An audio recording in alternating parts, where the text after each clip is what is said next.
वैशाख मास महात्मा 21वां अध्याय। सुनने वाले सभी श्रद्धालु भाइयों और बहनों को मेरा जय श्री कृष्णा। आज मैं आपको 21वें अध्याय की कथा सुनाती हूँ। शांताकारं भुजगशयनं पद्मनाभं सुरेशं विश्वाधारं गगन सदृशं मेघवर्णं शुभांगं लक्ष्मीकांतं कमलनयनं योगभिर्ध्यानगम्यं वंदे विष्णु भवभयहरं सर्वलोकैकनाथम्। बोलिए विष्णु भगवान की जय। श्रुतिदेव कहने लगे कि शंख ऋषि और व्याध उसको इस प्रकार देखकर बड़े विस्मय से पूछने लगे कि तुम कौन हो और किस पाप से तुम इस योनि को प्राप्त हुए और अब किस शुभ कर्म से तुम्हारी बुद्धि शुद्ध हुई है और अकस्मात तेरी मुक्ति हो गई।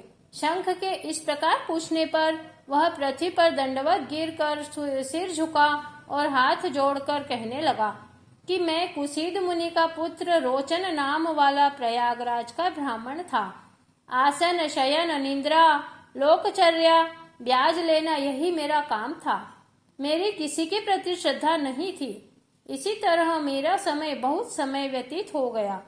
एक समय भगवान के प्रिय वैशाख मास में जयंत नाम का एक ब्राह्मण वहां आया और उस क्षेत्र के रहने वाले बहुत से हजारों स्त्री पुरुष उससे वैशाख मास की कथा सुनने लगे। सब लोग प्रातः समय स्नान कर मन लगाकर उसकी कथा सुनते थे। मैं केवल कौतुक देखने के लिए उस सभा में जाया करता था। मैं सिर पर पगड़ी बांधकर पान चबाकर बड़े दम्भ से वहां जाकर लोगों से इधर उधर की बातें करता और उनका मन कथा से हटाता था। उसी दोष के कारण मेरी बुद्धि नष्ट हो गई, अवस्था क्षीण हो गई और सन्निपात से मेरे प्राण निकल गए। यमदूत मुझको पकड़कर बड़े भयंकर नरक में ले गए और मैं वहां 14 मनवंतर तक अनेक दुखों को भोगता रहा। उसके पश्चात 84 लाख योनि भोग कर इस रूप में इस वृक्ष के कोटर में बैठा हूँ। देव योग से आपके मुख से निकली हुई कथा को सुनकर मेरे सब पाप नष्ट हो गए और सर्प योनि छोड़कर दिव्य देह धारण कर आपकी शरण में आया हूँ। मैं नहीं जानता कि आप मेरे कौन से जन्म के बंधु हैं। मैंने तो कभी किसी का कोई उपकार नहीं किया, फिर सज्जनों का संग कैसे हुआ। आप मुझ पर कृपा करिए जिससे मेरी बुद्धि धर्ममय हो और भगवान के चरणों में मेरी प्रीति बनी रहे, क्योंकि सज्जनों की संगति कभी वृथा नहीं जाती। मुझसे कभी अधम न हो और न ही अहंकार हो।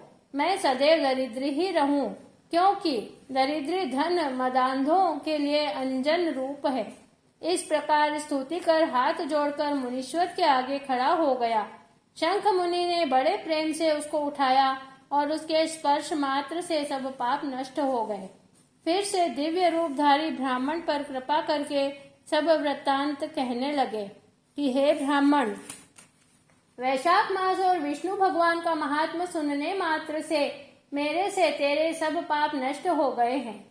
तू क्रम से अतिवाहिक लोकों को जाकर फिर दर्शार्ण देश में ब्राह्मण के घर जन्म लेगा और वैद्य शर्मा नाम से प्रसिद्ध होकर सब विद्याओं में निपुण होकर प्रत्येक जन्म में तुझे जाति स्मृति रहेगी और तुम संपूर्ण इच्छाओं को त्याग कर वैशाखोक्त विष्णु के प्रिय धर्म को करोगे। निष्प्रह गुरु भक्त और जितेंद्रिय होकर उस जन्म में सदैव भगवान की कथा सुनने में तत्पर रहोगे और इस प्रकार तुम सिद्धि को प्राप्त हो जाओगे और सब बंधनों से मुक्त होकर योगियों को भी दुर्लभ मोक्ष पद को प्राप्त करोगे। डरो मत, मेरी कृपा से तुम्हारा कल्याण होगा। जो किसी प्रकार श्रद्धाहीन होकर भी भगवान के नाम का स्मरण करता है वह भी निर्मल होकर मुक्त हो जाता है। जो श्रद्धा पूर्वक जितेंद्रिय होकर सुनते हैं फिर उसका कहना ही क्या है। जो कोई भक्ति से अथवा द्वेष से भी कथा आदि कहते या सुनते हैं अथवा भगवान की उपासना करते हैं वे सभी मुक्त हो जाते हैं। भगवान के भिन्न यश से अंकित जो अनेक नाम हैं उन्हें साधु महात्मा सुनते, गान करते और मनन करते हैं। ऐसी भगवान की सेवा में न कष्ट उठाना पड़ता है और न धन खर्च होता है। जिनके स्मरण मात्र से प्रकाश में धाम मिलता है उस दयालु परमात्मा की शरण में जाओ। वैशाखोक्त धर्म के कार्यों को करो, इसी से भगवान तुम पर प्रसन्न होंगे। ऐसे कहकर मुनीश्वर चुप हो गए। तब व्याध को देखकर वह दिव्य पुरुष मुनीश्वर से कहने लगा कि महाराज, मैं धन्य हूँ। आपकी कृपा से मेरे पूर्ण भाग्योदय हो गए। आपने मुझ पर बड़ी कृपा की है, जिससे मेरी यह दुष्ट योनि चली गई। ऐसा कहकर वह परिक्रमा कर आज्ञा ले स्वर्ग लोक को चला गया।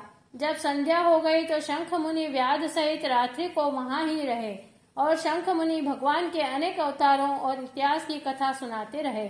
प्रातः काल में ब्रह्म मुहूर्त में उठकर शौचादिक क्रिया से निवृत्त होकर सूर्योदय से पहले ही स्नान कर संध्या वंदन और तर्पण आदि करके व्याध को बुला उसके सिर पर प्रोक्षण कर वेद से भी अधिक शुभदायक फल देने वाला राम 2 अक्षर का मंत्र जपने के लिए बताया।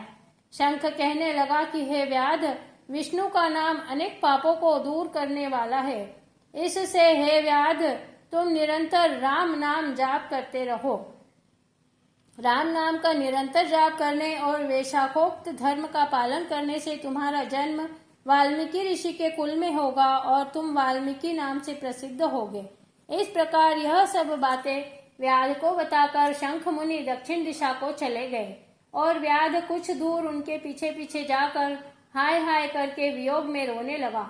जब तक नेत्रों से ओझल न हुए उन्हीं की तरफ देखता रहा। फिर उठकर वन को स्वच्छ कर उस मार्ग पर प्याऊ लगाकर वैशाखोक्त धर्मों का पालन करने लगा। वन के कैथ, पनस, जामुन आदि फलों को इकट्ठा करता, जूते, चंदन, छतरी, पंखा आदि से पथिकों की सेवा करता, उनको बालू का बिछोना बिछाता तथा रात दिन राम नाम का जाप करने लगा। इस प्रकार जन्म बिताकर वाल्मीकि ऋषि कहने लगे। तब के अंत में स्त्रियों के गाने के शब्द सुनकर उनका मन चलायमान हो गया और एक भील जाति की स्त्री से उनके वाल्मीकि नाम का पुत्र उत्पन्न हुआ। यह वाल्मीकि बड़े ही तपस्वी और यशस्वी हुए, जिन्होंने मनोहर छंदों में संसार के सब बंधनों को काटने वाली राम कथा कही। श्रुतिदेव जी कहने लगे कि वेशाखोक्त धर्म से अर्थात जूते दान करने से ही व्याध के कितना दुर्लभ ऋषित्व हुआ। जो कोई इस पापनाशक कथा को सुनेगा उसका फिर संसार में जन्म कभी नहीं होगा। इस प्रकार वैशाख महात्म का 21वां अध्याय समाप्त हुआ। बोलिए विष्णु भगवान की जय।